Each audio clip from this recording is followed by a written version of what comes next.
Exercise number 2 asks us to evaluate the cosecant of 7 pi over 4. Now in the last video I showed you 3 different approaches, 3 ways to think about the same type of problem. Now I'm going to do what I find most comfortable, so I'm only going to give you one approach. If you like a different approach, then you should try that way.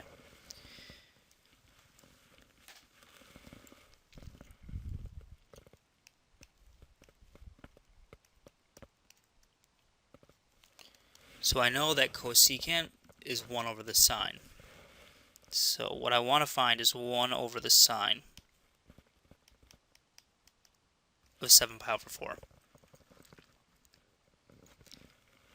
You can look at your unit circle if you want to, or you can draw out the unit circle to determine what is the sine at 7 pi over 4. Well, where does 7 pi over 4 fall? Pi over 4 is 45 degrees, so 1 pi over 4, 2, 3, 4, 5, 6, 7, so down here. Okay, so there's my angle. I'm concerned about the sine, which is that length right there. So I know it's negative, and I know it's square root of 2 over 2.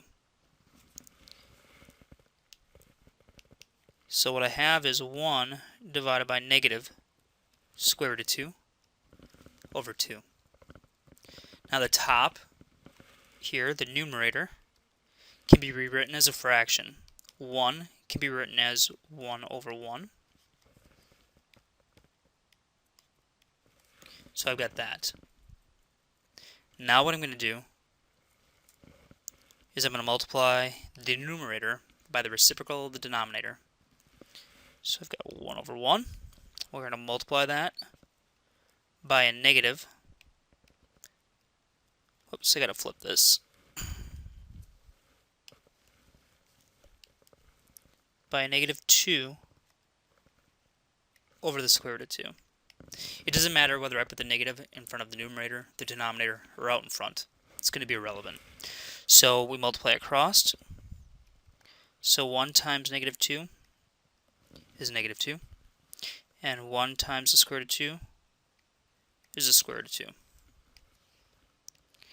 At this point, you're done, except you have to rationalize the denominator. So we're going to take negative 2 over root 2, and we're going to multiply the top and the bottom by root 2.